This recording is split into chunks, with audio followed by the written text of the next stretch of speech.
Ini zat aktif sebanyak 20. Kalau buat 10 liter seandainya berarti jahe 2 kilo, betul ya? Betul. Air kelapa berarti berapa? Temulawak 2 kilo, terus pinang 2 kilo, terus kunyit 2 kilo. Tidak boleh dicampur jadi satu. Masing-masing 2 kilo plus 8 liter. Nah ini nanti dimasukkan dalam satu jerigen, gitu ya. Dikocok setiap hari 4 kali. Kocokannya dibolak-balik. Di blender dulu ya, sorry, di blender dulu, masukkan di sini. Tidak perlu disaring. Tidak perlu disaring. Setelah ini jadi, nanti tidak keluar gas. Setelah tidak keluar gas, ini sudah jadi, boleh dicampur setelah semua mati. Ini sekitar 2 bulan mati. Mati itu sudah tidak ada reaksi apa-apa. Oh. Nah nanti dosisnya adalah 1 mili untuk 1 liter.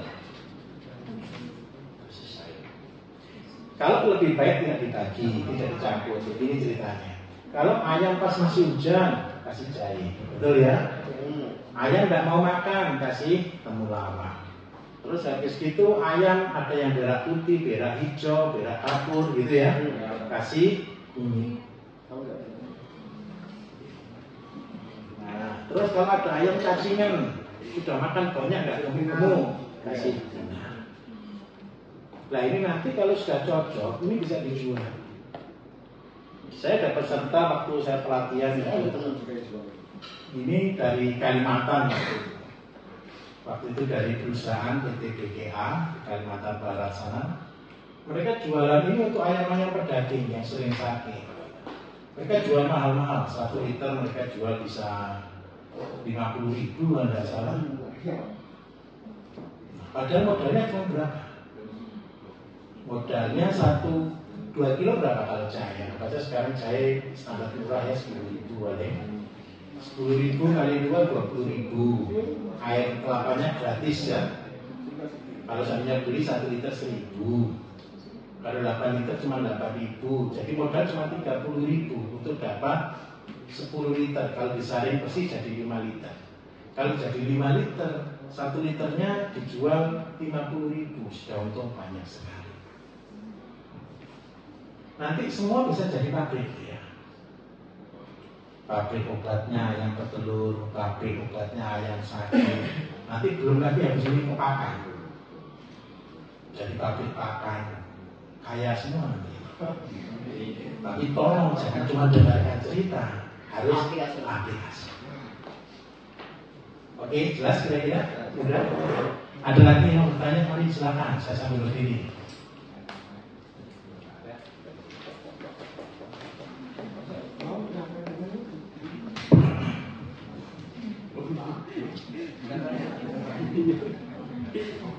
Belum bertanya, terlalu jelas saya menjelaskannya.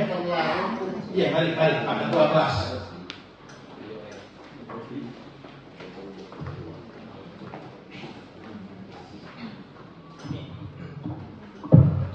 Bismillah, izin bertanya. Saya Gilar Pamungkas dari Purbalingga. Kembali ke yang pertama tadi, Pak, rumus 1, Pak, istilahnya tadi. Yang pertama, jadi ini mungkin sedikit dibandingkan ya, membandingkan. Jadi tadi yang digambarkan kan berarti ayam kampung, terus yang diambil dagingnya. Nah, ini saya coba bandingkan ketika diambil telurnya, Pak. Soalnya kalau melihat potensi pasar juga telur ayam kampung juga masuknya gitu. Jadi, nah makanya kok saya kira mungkin bapaknya sudah riset juga berkaitan dengan ayam kampung gitu. Nah, ketika mungkin nanti kita mengimprovisasi, kita mencari market yang lain gitu selain di dagingnya tapi di telur juga, apakah ada perlakuan khusus atau perlakuan khusus maksudnya kayak gini? Contoh, misal saya punya gambaran ketika nanti diambil telurnya, otomatis kan kita berharap si ayam kampung itu bertelur terus tanpa mengeram lah, istilahnya seperti itu, tanpa mengeram. Kalau sebenarnya kalau yang itu sih mungkin ada kayak ayam Arab, KUB, dan seterusnya gitu. Tapi kadang kalau di pasaran kan ditanyakan, ini benar-benar ayam kampung benar kan nih gitu. Jangan-jangan ayam konsentrat dan seterusnya gitu.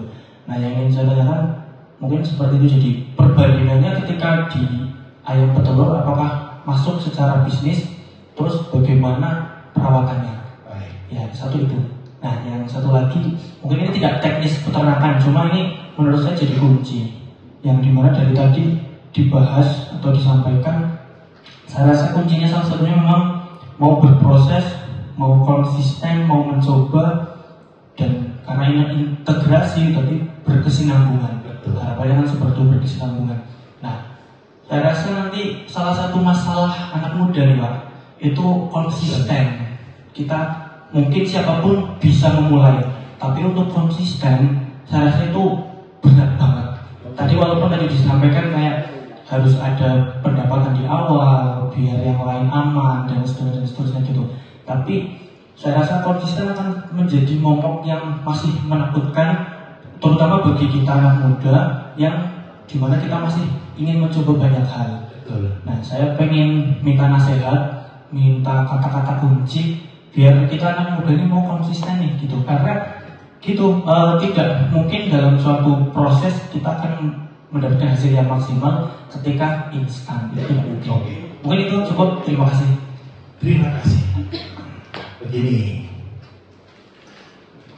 ketika kita bertani, saudara, kita harus unik. Kalau nggak unik kita nggak laku.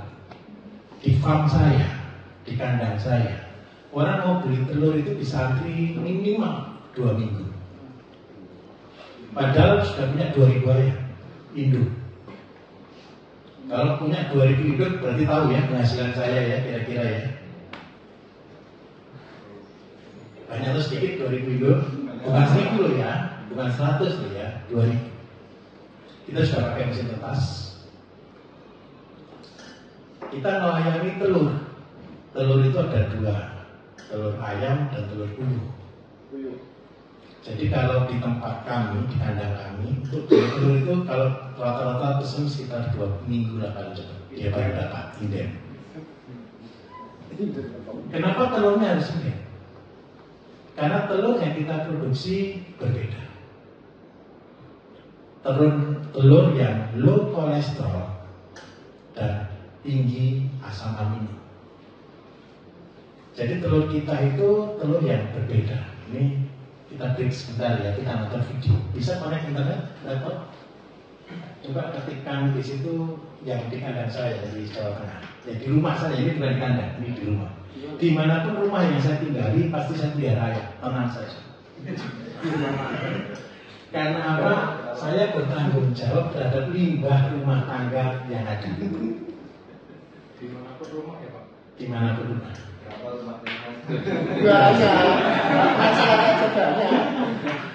Itu rahasia. Rumah saya itu pokoknya per 200 kilo ada rumah. Yang paling dekat pertanian dan peternakan.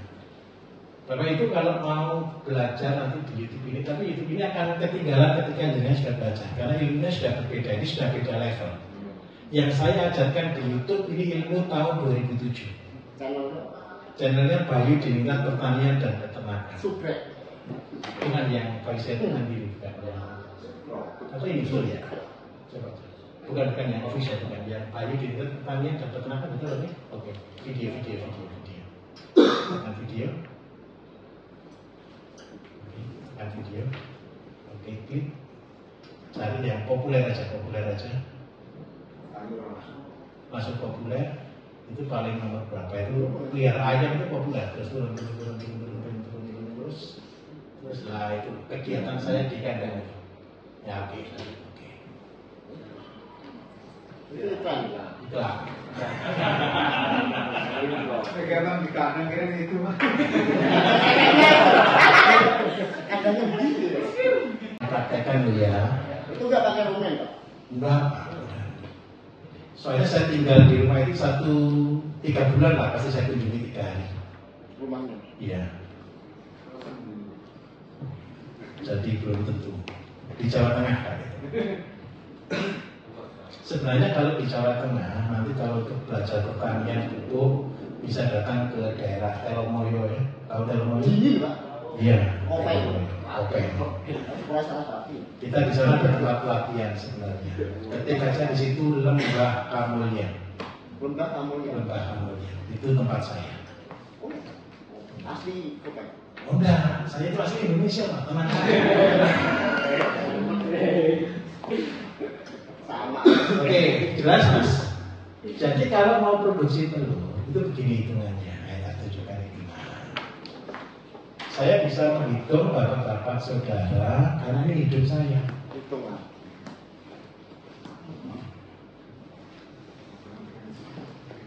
Ayam nih, pakannya tadi satu hari berapa gram? 200 gram. Kalau kita tidak bisa buat pakan sendiri, pasti gabung. Beli ya. Kalau beli kita pasti gabung. Terus yang kedua, kalau kita cuma buat telur biasa, yang lain juga bisa. Betul atau enggak? Betul. Jangan kepingin jadi raja atau kepingin jadi pengikut. Kalau kepingin jadi raja, buatlah telur terbagus, harga murah. Kalau harganya murah, telurnya kualitasnya bagus, kira-kira dikejar tidak sama orang?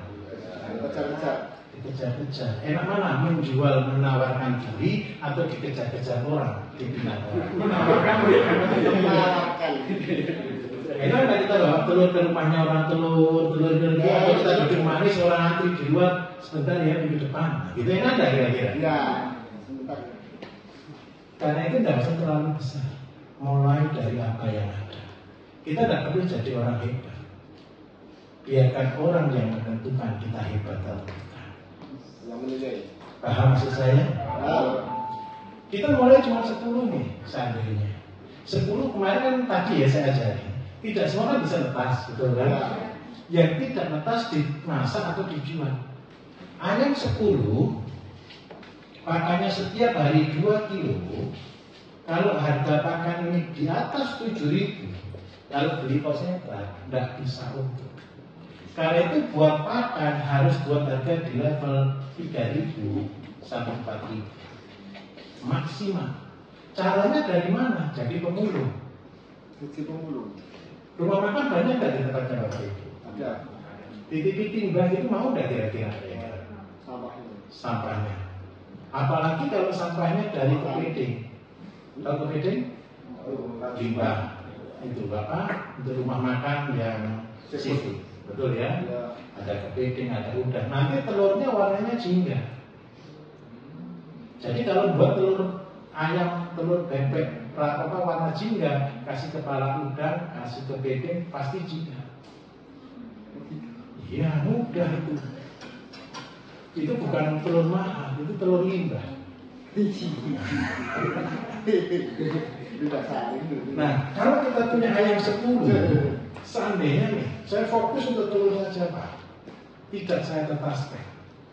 1 ekor ayam itu konsepnya kan tadi 10 hari pacaran, 21 hari mengerang. Nah, 10 hari telur, 21 hari mengerang. Sekarang kita buat, dia cuma pacaran sama bertelur. Berarti waktu yang dibutuhkan cuma anggap aja 17 hari. Terus dia akan mempersiapkan dirinya 1 minggu, dia masih kruk, betul ya? 1 minggu lagi dia pacaran lagi, bertelur lagi. Berarti setiap bulan ayam itu bisa bertelur 10 butir. Kalau seandainya saya punya 10 ayam kali 10 itu sama dengan 100. Kalau dijual dengan harga, kalau saya jual sekarang harga 2.000 sih. Tapi tidak tahu kalau di sini ke sana berapa? 2.000 juga ya. Acara 2.000 toh. Nah, 2.000 kalau kali 100 ketemu berapa uangnya? Nah, pakan kita 1 hari butuh 2 kilo, 1 bulan butuh berapa kilo? 60 kalau dikalikan harga 3.000 ketemu 180.000. Kalau kita kalikan dengan harga 7.000 nggak ketemu. Habis. Betul tidak? Nah, disinilah sulitnya. Nah, sekarang saya jawab tadi pertanyaan itu bagus. Pak, generasi muda itu paling sering bosan. Betul kan? Betul. Apa yang membuat kita bosan? Pertanian ini kira-kira sampai 100 tahun ke depan dibutuhkan tidak? Dibutuhkan. Percaya nggak kalau ayam, telur, sayur itu akan laku? Percaya kan? Terus yang kedua, yang minat ke pertanian banyak atau tidak? Tidak. Nah, ini semangatnya. Kalau mau kita bersaing, carilah tempat yang tidak ada peminatnya. Betul.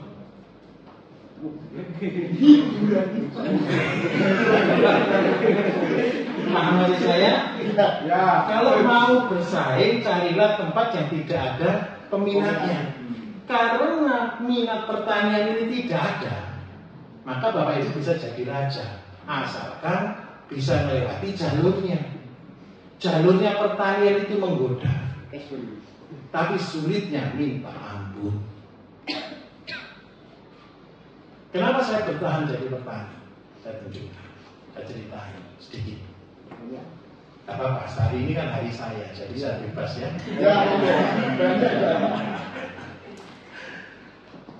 Kenapa saya masih bertahan jadi petani? Walaupun jujur dulu saya kasih cerita. Sebelum saya membuat training center, saya berambisi sekali untuk mencetak orang jadi petani. Tapi setelah training center itu jadi, saya jadi takut sekali ngajari orang tentang pertanian. Bukan takut disaingi. Saya pernah begini, siapa yang mau keajak bunuh diri? Kenapa kok bunuh diri? Pertanian ini saya katakan seperti kita melewati jalan Siratul Mustaqim. Yang betul-betul sangat sulit dilewati. Kenapa sangat sulit dilewati? Coba bayangkan. Ini pengalaman saya. Saya bertani mulai usia 17 tahun. Sampai sekarang usia saya sudah 50 tahun. Saya bertani dulu secara kimia dan tidak berhasil. Untung sih kadang untung, ya sudah cukup kaya juga lah. Waktu itu penghasilan saya per hari sekitar 1 juta. Gaji pegawai negeri 1 bulan 500.000, 400.000. Tapi uangnya tidak tahu kemana. Bukan dari dicatat, uang itu cuma habis terus. Bisa dewa, bisa ngembangkan, uangnya habis. Terus cuma itu aja. Tidak bisa menjadi orang yang sukses. Padahal saya punya cita-cita membangun tempat pelatihan. Bangun tempat pelatihan saya, lihat internet, namanya Intan Abatani. Ketik dulu, lihat.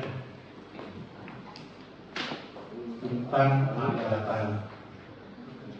Itu saya bangun tempat pelatihan di desa yang tandus di Mojokerto. Itu butuh tanah kurang lebih sekitar 6 hektar. Yang membuat mahal tempat itu karena tanahnya mahal. Isinya di situ adalah tempat rekreasi. Betul ya? Yang keluar di situ kolam renang, dinosaurus, gitu ya.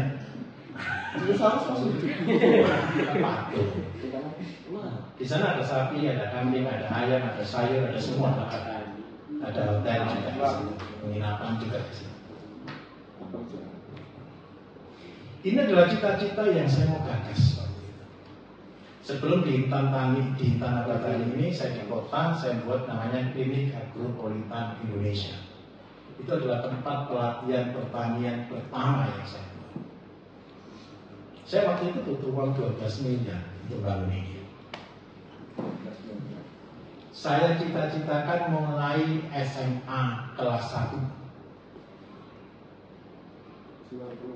Saya bekerja, tujuan saya cari uang, saya bisa bangun tempat pelatihan pertanian. Tapi yang keren satu, saya tidak pernah punya uang, saya 12 miliar. Jangankan uang 12 miliar, uang ngumpul di tabungan 1 miliar saya tidak pernah.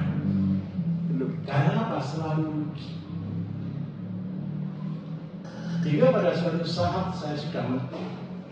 Tahun 2010 saya sudah putus asa. Saya sudah ngajari seluruh Indonesia tahun 2010, sudah hampir finish, tinggal 2 atau 3 pulau saja. Waktu itu di pulau terakhir yang belum saya kunjungi cuma Kalimantan. Saya bisa masuk Kalimantan itu di tahun 2014 setelah saya ngajar dari keliling ASEAN, kemudian turun dari Kucing, dari Malaysia, baru masuk ke Kalimantan. Kita ada pelatihan Pak di Bintulu. Bintulu itu di Malaysia, ada 32 hektar di sana. Kemudian di daerah Brunei Darussalam kita ada. Yang di sana lebih maju daripada di Indonesia. Saya punya sekolah pertanian yang ada di daerah Sanggau, Kalimantan Barat. Dari turun dari Kucing, kita perbatasan itu di situ ada satu kecamatan Sosok, kabupatennya Sanggau. Di situ saya punya sekolah pertanian, integrated farming. Saya tidak tahu muridnya ada berapa juga. Saya sudah hampir 6 tahun saya tidak ke sana. Tapi saya cerita itu ketika saya mentok di tahun 2010, karena saya melihat tidak mungkin orang bisa berhasil di sektor pertanian. Kesulitan terbesar di mana? Di sini. Pikiran kita. Kenapa kok pikiran kita ini yang paling sulit? Saya katakan ke teman-teman, siapa yang bisa menjadi petani? Dia adalah orang-orang yang terpilih. Kalau orang bisa terpilih masuk di sektor pertanian, jadi miliarder terlalu mudah. Saya ceritain dulu, ini tadi kan ilmu belum lengkap nih. Dari sampai di level ini tadi sebenarnya perlu modal atau tidak? Saya ulangi lagi. Sampai di level ini tadi perlu modal atau tidak kira-kira? Itu cuma berapa kira-kira? Banyak atau sedikit? 100.000, 200.000, 500.000 gitu ya? Saya nggak bisa jual tanah. Tapi kalau ini kita putar, kita gerakkan lagi, kira-kira tambah besar atau tidak? Tambah besar. Pertanyaannya adalah satu, kita kuat atau tidak menerima rezeki? Karena itu saya buat singkatan, tani itu bukan usaha, tani itu bukan bisnis, tani itu adalah tawakal, niat ibadah. Betul loh singkatannya pas. Tani, tawakal, niat ibadah. Ibadahnya di mana? Satu. Setelah Bapak Ibu bisa cukup dengan penghasilan UMR, saya minta tolong bisalah berkata alhamdulillah. Bisalah bersyukur. Yang lain belum punya penghasilan, kita punya penghasilan pasti. Dan tetap. Kemudian ibadahnya di mana? Ibadahnya di sini. Saya berhasil di sektor pertanian ini setelah saya melewati jalur dari Bali. Ketika saya sudah gagal di pertanian, saya buat tempat pelatihan pertanian. Saya mengajar setengah hati. Saya mengajar setengah hati itu kenapa kok saya mengajar setengah hati?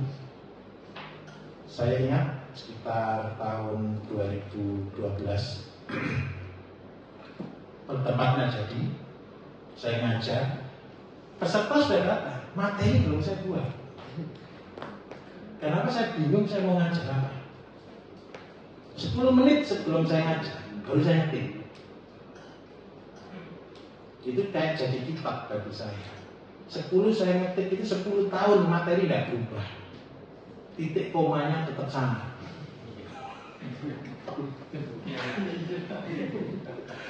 Betul. Saya sampai heran ini kayak jadi kitab aja. Padahal saya sudah tidak pernah ngajar. Nah, apa yang membuatkan saya bertahan di situ? Begini. Siapa yang mau jadi pejuang? Mau? Siapa yang mau bermanfaat hidupnya bagi orang lain? Mau? Mau. Sebaik-baiknya orang adalah orang yang bermanfaat bagi orang lain. Pertanian ini adalah air kita tunjukkan bahwa kita bermanfaat bagi orang lain. Banyak orang menjadi petani yang karena uang mereka melakukan segala cara. Tanah diperkosa, tanah dirusak, tanah dihancur. Bukan tambah baik tapi tambah hancur. Buktinya apa? Pupuk dan diberikan tanamannya tumbuh atau tidak? Tetapi ketika tanah itu kita rawat dengan baik, maka kita bertanggung jawab kepada tanah. Kalau program kimia ini tetap dilanjutkan 50 tahun ke depan, Indonesia seperti Ethiopia. tanahnya pasti tandus. Sekarang aja sudah mulai tandus, pupuk tidak ada aja sudah tumbuh. Terus yang kedua, orang tidak pernah mikir sesamanya. Tanaman disemprot dengan insektisida, dengan zat-zat kimia. Padahal yang makan masih manusia. Umatnya ciptaannya Gusti Allah sendiri. Nah, karena itu disitulah membuat saya berubah. Saya membuat konsep your food is your medicine. Makananmu adalah obatmu. Jadi kita membuat sayur, membuat padi, membuat ayam, membuat ikan, membuat telur, semua adalah obat. Tapi walaupun saya tahu ini adalah mahal, harusnya kalau tanaman organik mahal atau murah? Mahal. Saya minta tolong jualah yang murah. Supaya apa? Jadi ibadah. Paham maksud saya? Jenengan jual akan senang. Orang lain akan bilang, ini barang bagus kok dijual murah. Yang jual bodoh. Alhamdulillah. Tidak ada, bukan itu. Dan satu rahasia di balik semua itu. Kalau bisnis, jangan bisnis dengan manusia. Sering mengecewakan.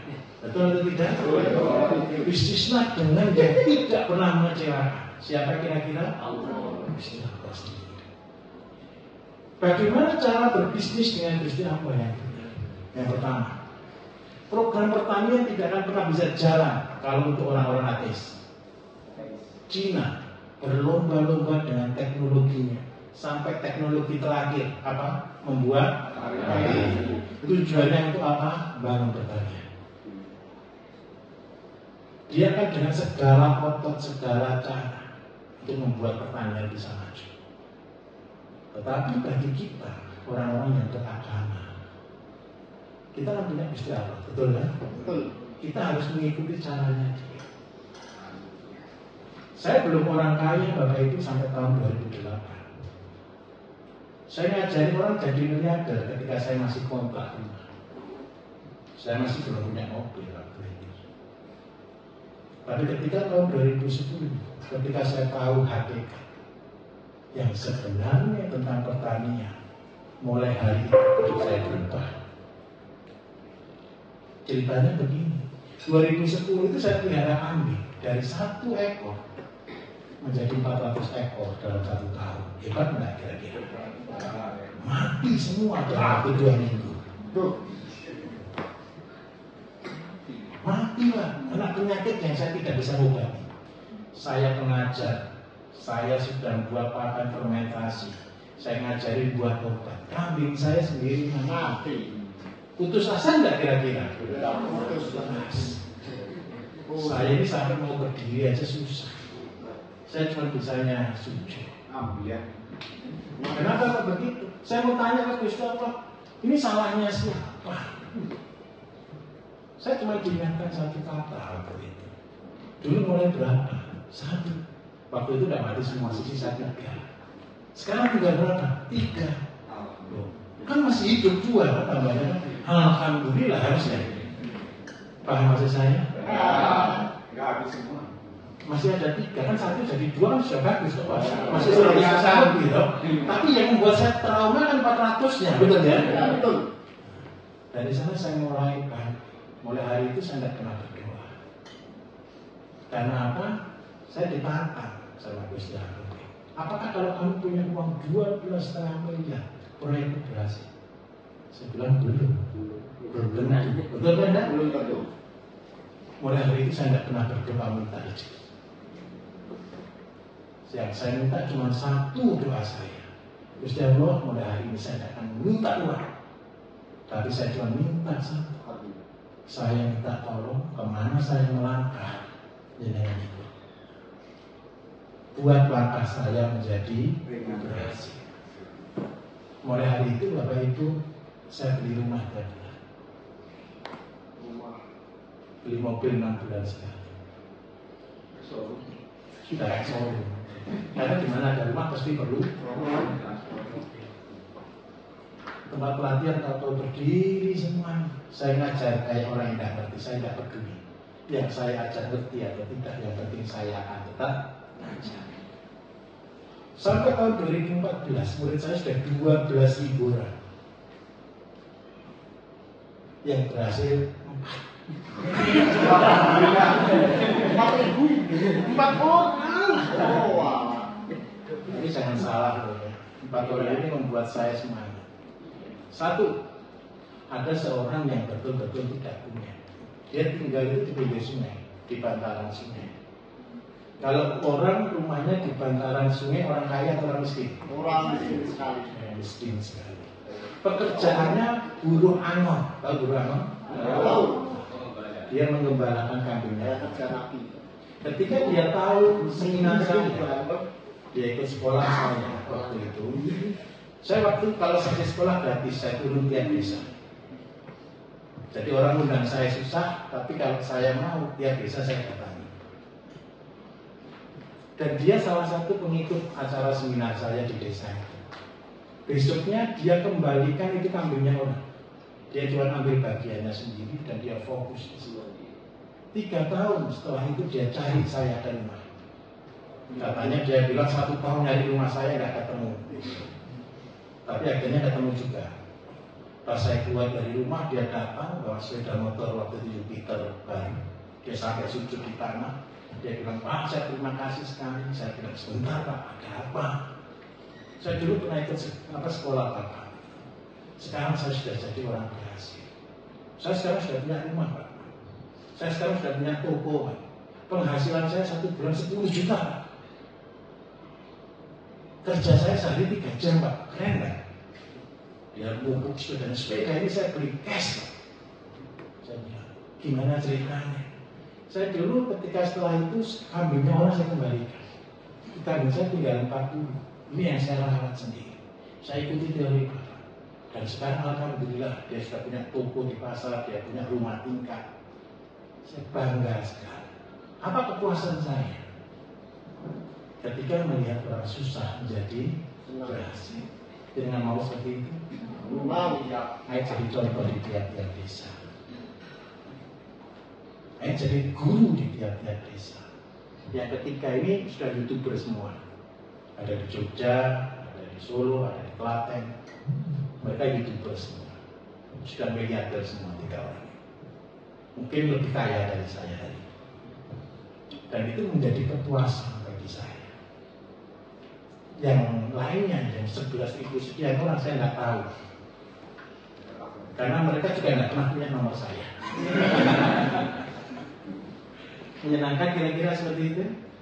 Jadi apa yang membuat kita akan konsisten di dunia pertanian adalah satu.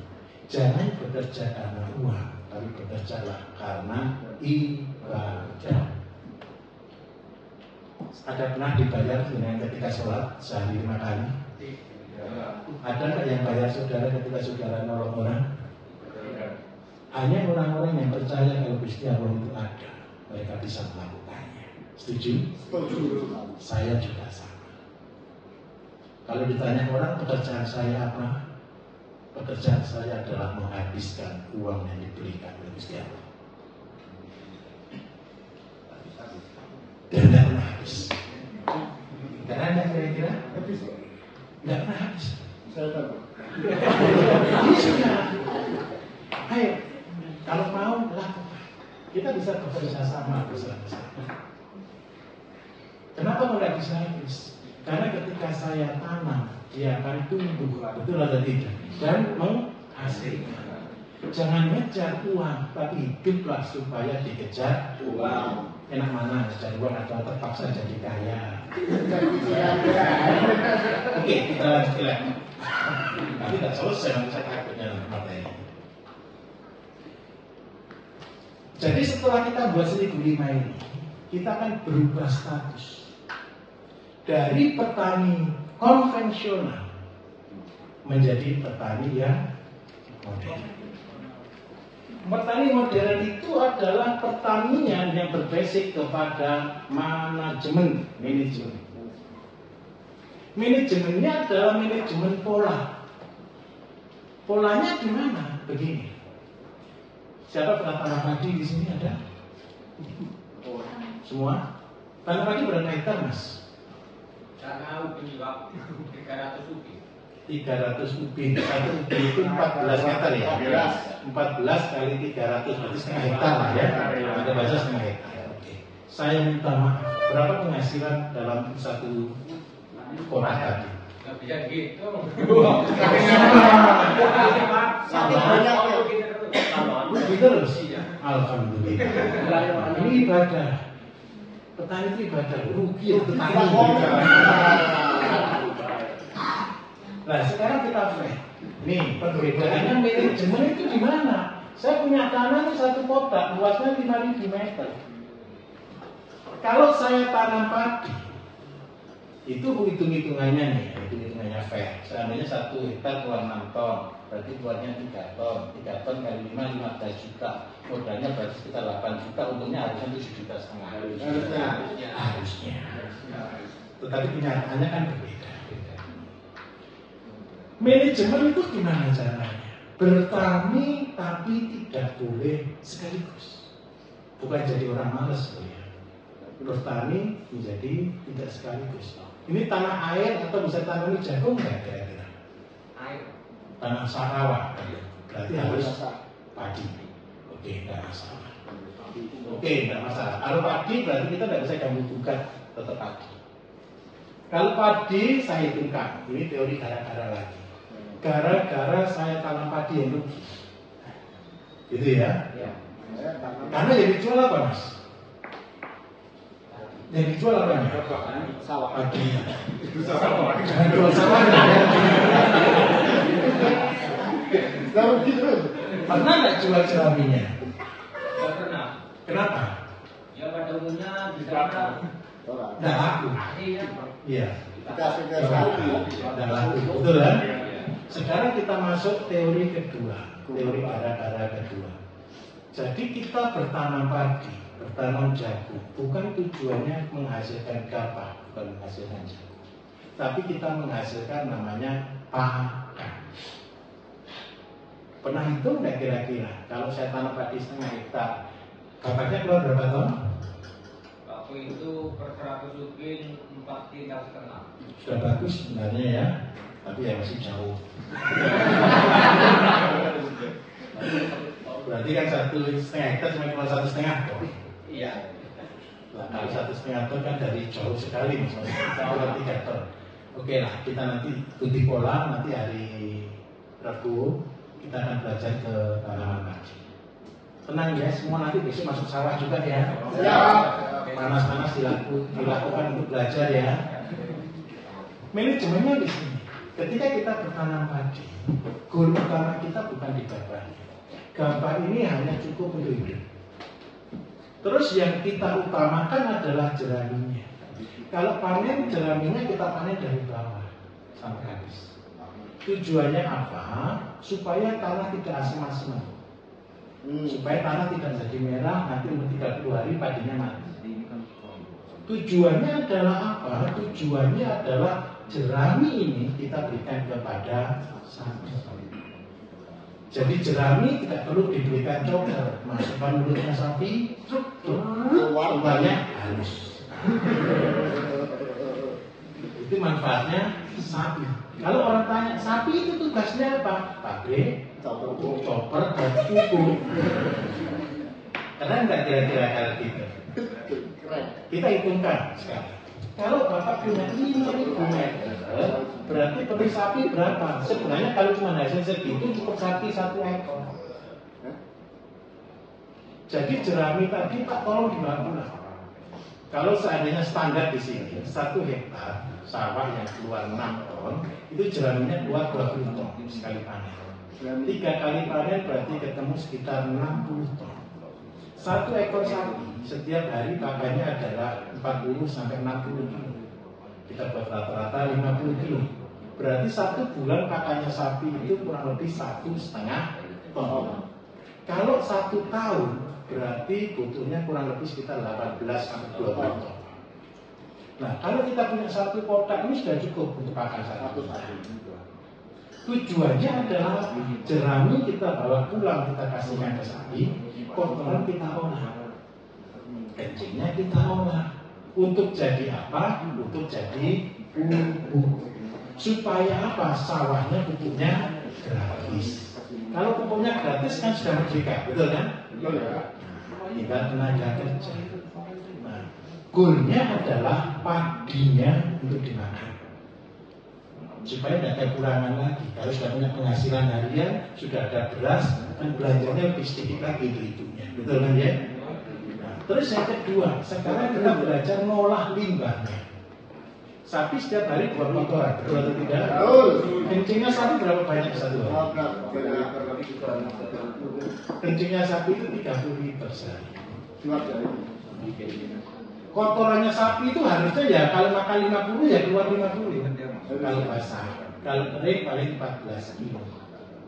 Lah besok kita akan ke tempat ini, ke tempat pengolahan kotoran sapi, supaya kita bisa jual kencingnya sapi.